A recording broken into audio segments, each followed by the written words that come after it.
नमस्कार दोस्तों, स्वागत है हमारे YouTube चैनल राधे एकेडमी पर। और मैं हूं रोहित कुमार। जैसे कि आप आज जैव विकास के बारे में, ये जैव विकास चैप्टर ही चल रहा है और इसमें प्रत्येक वैज्ञानिक ने अपने अपने विचारों को प्रकट किया है और जीवों के और पृथ्वी पर जीवन की उत्पत्ति के बारे में या विषय के बारे में बताया है कि जीवन कैसे संभव हुआ है। जैसे कि सबसे पहले आप चार्ल्स डार्विन के बारे में पढ़ेंगे, यानी जैव विकास में आप देखेंगे कि सजीव है। पहली बात तो जाने जैव विकास है क्या। सजीव जगत में होने वाले परिवर्तनों को जैव विकास कहते हैं। यानी सजीव यानी जीवित जितने भी प्राणी हैं, जीवित प्राणी हैं, उनमें जो परिवर्तन आते हैं उन्हें ही जैव विकास कहा जाता है। अब बात हम करेंगे कि डार्विन ने क्या बताया कि मनुष्य कैसे जीवित रह सकता है या जीव कैसे जीवित रह सकते हैं। तो देखेंगे चार्ल्स डार्विन के अनुसार, डार्विन ने बताया है कि प्राकृतिक अपने स्वरूप को बदलती है और जो उस स्वरूप में यानी जो नेचुरल है वो जिस रूप में बदलती है, अगर कोई जीव जंतु पेड़ पौधे अगर उस पर्यावरण के अनुकूलित होते हैं तो वो जीवित रह सकते हैं। अगर वो उस पर्यावरण के अनुकूलित नहीं रह सकते तो वो क्या हो जाएंगे, वो उनका विनाश हो जाएगा, यानी वो खत्म हो जाएंगे। जो जीव प्राकृतिक के अनुसार बदल जाते हैं, कुछ उसमें परिवर्तन आते हैं, लेकिन वो जीवित बने रहते हैं। तो इसे आज देखना है कि चार्ल्स डार्विन ने इसके विषय में क्या बताया। डार्विन ने प्राकृतिक वर्ण को दिया था जब वो पूरी दुनिया का चक्कर लगा रहे थे, उन्होंने बड़ी खोजें की थी। तो आइए देखते हैं। डार्विन के अनुसार विकास के डार्विन सिद्धांत का मूल तत्व प्राकृतिक चुनाव है। उन्होंने प्राकृतिक चुनाव को रखा कि जीव प्रकृति में कैसे रह सकते हैं और वो उसमें कैसे ढलेंगे। ठीक है, जो नए स्वरूप के प्रकटन की दर जीवन चक्र या जीवन अवधि से संबंधित है। देखिए, जब प्राकृतिक बदलती है तो जीव जो जीवित रहते हैं उनमें कुछ परिवर्तन आते हैं। जब जीव में परिवर्तन आए तो वो एक नए जीव का रूप धारण कर लेता है, जिससे वो पुराने वाले जीव से कुछ परिवर्तन आ जाता है। तो यही तो बात कही गई है, जो नए स्वरूप में प्रकटन की दर को जीवन चक्र या जीवन अवधि से संबंध है, यानी वो उसकी लाइफ से संबंध है। जैसे कि अब उन्होंने एक उदाहरण दिया है रोगाणु का, कि कुछ ऐसे रोगाणु हैं जो वातावरण मिलने पर वो अपनी क्षमताओं से तीव्र गति से वृद्धि करते हैं, क्योंकि उन्हें उस अनुसार से वायुमंडल या उन्हें एनवायरमेंटल प्रदान होता है, जिससे वे दुगनी रफ्तार से गति करते हैं। ऐसा तो नहीं है कि उन्हें अगर वायुमंडल या उन्हें उनके अनुकूलित वातावरण ना हो फिर थोड़ी कर सकते हैं। वो तभी कर सकते हैं जब उन्हें अनुकूलित वातावरण मिले। तो देखिए, वे रोगाणु जो तेजी से विभाजित होते हैं उनमें बहुगुणन की क्षमता होती है। 1 घंटे के अंदर करोड़ों विष्ट बन जाते हैं। यानी रोगाणु विभाजित होते हैं और उनमें बहुगुणन की क्षमता होती है। 1 घंटे के अंदर वे करोड़ों जीवाणु को बनाते हैं। जीवाणु एक कॉलोनी के माध्यम से बढ़ते हैं, यानी ये ग्रुप में बढ़ते हैं। ऐसा नहीं है वो अलग अलग ग्रुप में बढ़ेंगे, क्योंकि भोज्य पदार्थ के एक घटक का उपभोग करने की क्षमता होती है। यानी उन भोज्य पदार्थ के एक घटक के रूप में ही वो सेवन करते हैं, करने की क्षमता होती है। विशेष बदलाव में जीव संख्या का केवल वह अंश सामने आएगा जो नई परिस्थितियों में उत्तरजीवित रह सकेंगे।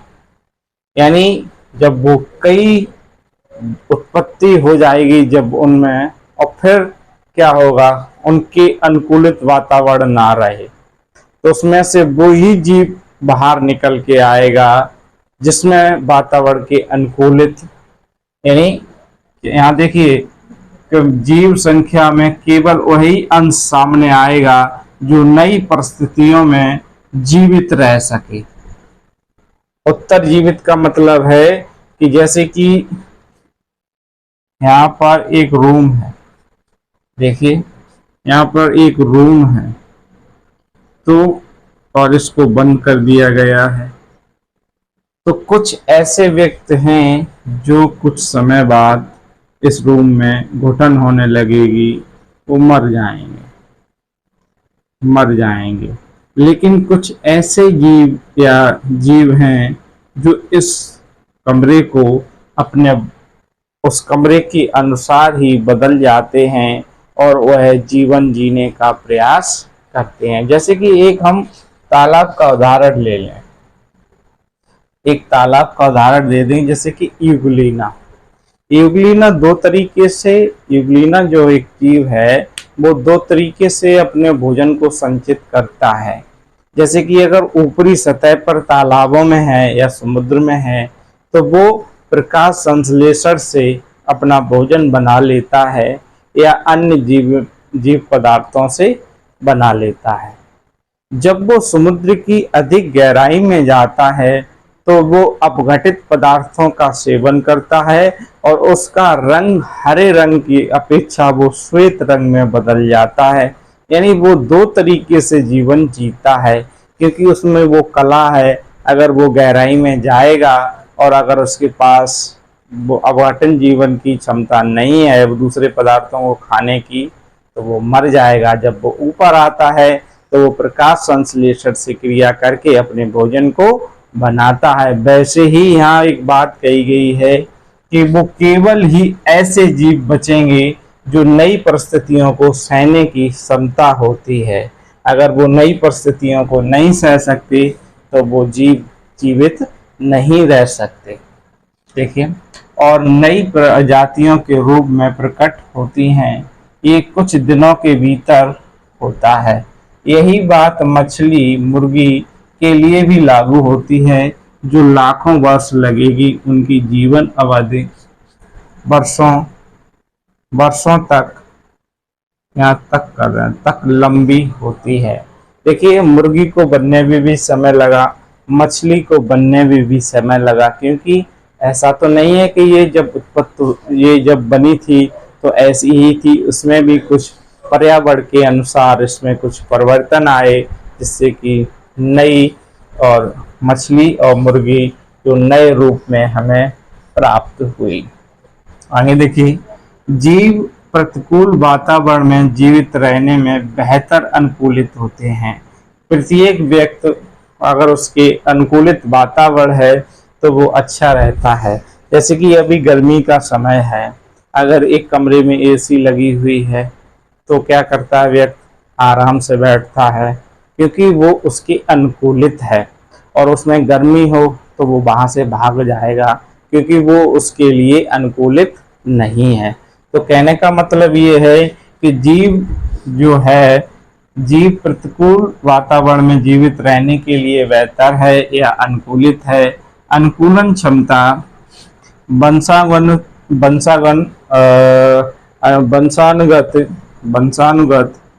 होती है। अनुकूलनशीलता और प्राकृतिक द्वारा वर्ण की अंतिम परिणाम उपयोगिता होती है। कहने का मतलब ये है कि प्राकृतिक वर्ण जो जिस अनुसार जीव ढल जाते हैं तो वो जीवित बने रहते हैं। जो जीव वातावरण में अनुकूलित नहीं रहते हैं वो उनका विनाश हो जाता है। ये बात किसने कही है? चार्ल्स डार्विन ने। यानी कहने का मतलब ये है कि जब पर्यावरण बदलता है तो जीवों में भी बदलाव आते हैं, और उसमें बदलाव आते, और ये बताया गया कि उनकी जो वातावरण यानी जीव प्रतिकूल रहेंगे और प्रतिकूलन क्षमता वंशानुगत होती है। वंशानुगत होने के बाद वो नए जीवों में ट्रांसफर होती है, जिससे कि नए जीव आपको देखने को मिलेंगे। अब भाई बात करेंगे हम लैमार्क की। कि लैमार्क ने जैव विकास के बारे में क्या बताया। देखिए, लैमार्क ने कहा कि जीव जो अधिक कार्य करेंगे, यानी उनके अंग जो जीव यानी जितने भी जीव हैं उनके अंग अधिक कार्य करेंगे वो अधिक विकसित होंगे, और जो अंग अधिक कार्य नहीं करेंगे वो विकसित नहीं होंगे। तो उन्होंने प्रयोग करके, अब जैसे कि उन्होंने ये बात भी सही कही, जैसे कि किसी भी लड़के की अगर बाजू टूट जाए और प्लास्टर करके ऐसा रख दिया जाता है, जब वो प्लास्टर कटने के बाद वो ऐसे नहीं हिलती है। क्यों नहीं हिलती है? क्योंकि उसने कार्य नहीं किया। तो उन्होंने कहा कार्य के आधार पर बताया कि लेमार्क ने कहा था कि जीव रूपों का विकास अंगों के उपयोग एवं अनुपयोग के कारण हुआ है। लेमार्क ने एक उदाहरण जिराफ का दिया, एक सर्प का दिया, और बताया कि जिराफ इतने लंबे कैसे हो गए। जिराफ अफ्रीका के में रहते थे, तो बताया जाता है कि वहाँ का वातावरण जो शुष्क हुआ, जो जमीनी घास थी वो रेत में बदल गई, तो जिराफों को ऊंचे वृक्षों पर निर्भर रहना पड़ा। ऊंचे वृक्षों पर जब निर्भर रहना पड़ा तो गर्दन और अंगली टांगे, जो आगे की पैर होते हैं, उनका उपयोग अधिक हुआ। तो उसने बताया कि जो अंग अधिक कार्य करेंगे वो अधिक विकसित होंगे। उन्होंने क्या किया? जो अंग अधिक कार्य करेंगे वो अधिक विकसित होंगे। तो उन्होंने इस पे जोर दिया और बताया कि ये लक्षण जो थे उनकी संतानों में वंशानुगत हो गए, जिससे कि आने वाले समय में हमें लंबे जिराफ मिले। एक उदाहरण उन्होंने सर्प का दिया कि सर्प के पहले पैर बताए गए कि पैर होते थे, क्योंकि सांपों को तकलीफ होती थी बिल में घुसने के लिए, तो उन्होंने उनका उपयोग करना छोड़ दिया, तो धीरे धीरे सांपों के पैर गायब हो गए। तो इनका एक ब्रोदी वैज्ञानिक आया, उसने कहा कि ऐसे अगर लैमार्क बात करते हैं तो पहलवान का बेटा पहलवान क्यों नहीं होता। उन्होंने तर्क दिया कि जो शारीरिक बनावट है वो शारीरिक लक्षण के अनुसार है, आनुवांशिक लक्षण नहीं है। लैमार्क के अनुसार क्या होना चाहिए? पहलवान का बेटा पहलवान, डॉक्टर का बेटा डॉक्टर। ऐसा कुछ नहीं है, क्योंकि पहलवान का जो शारीरिक बनावट है वो शारीरिक लक्षण है, यानी बॉडी कैरेक्टर है, आनुवांशिक लक्षण नहीं है। तो ये तर्क भी बहुत से लोगों ने दिए हैं। तो देखिए कि उन्होंने बताया, लैमार्क ने कहा था कि जीव रूपों का विकास अंगों के उपयोग एवं अनुपयोग के कारण हुआ है। उन्होंने जिराफ का उदाहरण दिया और बताया कि जिराफ की गर्दन और पैर अधिक उपयोग किए, जिससे वे लक्षण वंशागत हो गए, जो लक्षण आगे चलकर संतानों को प्रदान किया, और वर्षों बाद जिराफ लंबी गर्दन व लंबे पैर का प्राप्त हुआ। आज ऐसी अटकलबाजी पर कोई विश्वास नहीं करता। यानी ये फ्लॉप ही हो गया।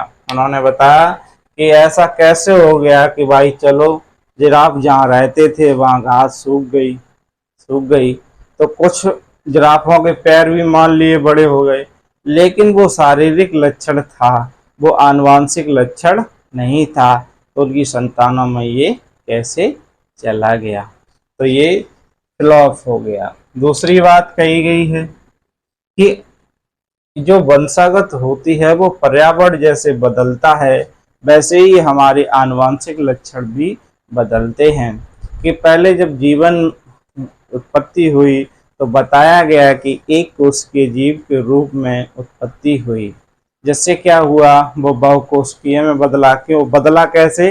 पर्यावरण के अनुसार। तो देखिए, अधिकतर विविधताएं एवं वंशागत होती हैं, यानी अधिकतर विविधताएं जो आती हैं वो वंशागत होती हैं। ये वास्तविकता है जिससे जीव संख्या बढ़ सकती है और पर्यावरण के रूप में बदलाव भी हो सकते हैं। इसी तरह जीव में बदलाव होंगे और नया जीव उत्पन्न होगा। यानी कहने का मतलब है जो विविधताएं हैं, यानी जो उनमें डेवलपमेंट है, वो वंशागत हो सकते हैं, क्योंकि जब पर्यावरण अपने आप को बदल सकता है तो हम आनुवांशिक लक्षण भी बदल जाते हैं। ये हाथ की बात नहीं होती, ये पर्यावरण के अनुसार ही बदलती है। जैसे कि जीव संख्या बढ़ती है, विविधताएं होने पर जीव संख्या बढ़ती है और पर्यावरण के रूप में बदलाव भी हो सकते हैं। इसी तरह जीव में बदलाव होंगे और एक नया जीव बन के आपको प्राप्त होगा। ठीक है। विकास की प्रक्रिया के बारे में एक वैज्ञानिक थे हुजो, उन्होंने बताया कि जीवों में जो धीरे धीरे परिवर्तन होते हैं उन्हें म्यूटेशन कहा गया। म्यूटेशन का मतलब होता है उत्परिवर्तन। जो धीरे धीरे परिवर्तन होने पर नए जीव के रूप में बनते हैं, उनके बारे में उन्होंने बताया। देखिए, वेदर मेंडल का दिमाग नहीं गया। देखिए, मेंडल ने ऐसे वंशानुक्रम कारकों के विषय में बताया। मेंडल ने जो दृश्य प्रारूप को प्रभावित करते थे, यानी जो दृश्य रूप को प्रभावित करते थे, जैसे कि प्रभावी अप्रभावी, इस तरफ डार्विन का ध्यान नहीं गया। यानी ऐसे भी कारक मौजूद थे जो प्रभावी भी हो सकते थे, अप्रभावी भी हो सकते। ये किसने बताया था? मेंडल ने। लेकिन इस तरफ डार्विन का दिमाग नहीं गया, ध्यान नहीं दिया। इस तरफ डार्विन ने ध्यान नहीं दिया। 20वीं सदी में हुजो डिवरेज ने इवनिंग प्राइम रोज पर काम करके म्यूटेशन वाले बड़े बड़े परिवर्तन हुए। म्यूटेशन का अर्थ है जीव संख्या में धीरे धीरे आने वाले बड़े बड़े उत्परिवर्तन। ये उत्परिवर्तन ही विकास के कारक या कारण हैं, न कि छोटी छोटी विविधताएं जिन पर डार्विन ने बल दिया था। देखिए, हाँ, एक बात समझिए कि म्यूटेशन का मतलब है या उत्परिवर्तन का मतलब है कि जीव संख्या में धीरे धीरे आने वाले बड़े बड़े परिवर्तन। जीव संख्या में क्या? धीरे धीरे आने वाले बड़े परिवर्तन। ये उत्परिवर्तन ही विकास के कारण हैं। क्या है? कारण हैं, ना कि छोटी छोटी विविधताएं जिन पर डार्विन ने बल दिया। यानी छोटी छोटी विविधताएं नहीं, क्या है क्या नहीं, लेकिन जो जीव संख्या में म्यूटेशन के कारण जो परिवर्तन हुए हैं वो एक बड़ा कारण था। उत्परिवर्तन दिशाहीन होते हैं, ऐसा नहीं है एक ही दिशा में होते हैं, वो कैसे भी किसी भी प्रकार से हो सकते हैं। जबकि डार्विन की विविधताएं छोटी छोटी और दिशावान थी। उन्होंने बताया कि ये दिशावान होती हैं, जबकि हुजो कहते ये दिशावान नहीं हो सकती। कोई मोटा भी हो सकता, कोई पतला भी हो सकता, कोई लंबा भी हो सकता है। लेकिन डार्विन ने बताया कि एक दिशा में ही विकास होता है। लेकिन हुजो ने ये नहीं बताया। उसने ये कहा कि म्यूटेशन जो परिवर्तन होते हैं वो कई तरीके से हो सकते हैं। डार्विन के लिए विकास क्रमबद्ध होता है, जबकि हुजो के लिए ऐसा नहीं है। कहने का मतलब ये है कि छोटा बच्चा जब क्लास में जाता है तो उसकी लंबाई एकदम तो नहीं बढ़ती, वो धीरे धीरे आने वाले परिवर्तन के कारण होता है और उसका दिमाग धीरे धीरे उपयोगिता के आधार पर विकसित होता है। ऐसा तो नहीं है एकदम बढ़ जाएगा, तो वो धीरे धीरे होने वाले परिवर्तन को ही म्यूटेशन या उत्परिवर्तन उन्हें कहा जाता है, जो जीव या सजीव में होने वाले धीरे धीरे परिवर्तन होते हैं। तो ये चैप्टर जैव विकास आज यहीं समाप्त होता है। इसमें कुछ छोटे क्वेश्चन है, जैसे कि कार्बन डेटिंग, जिससे ये पता चलता है C14, जिससे ये पता चलता है कि ये वस्तु या जीव कितना वर्ष पुराना है। ये क्वेश्चन आप लिख सकते हैं। ठीक है, C14 कार्बन डेटिंग इसका नाम होता है, जिससे जीवों से ये पता चलता है ये कितने वर्ष पुराना है। तो आज के लिए क्लास यही समाप्त होती है।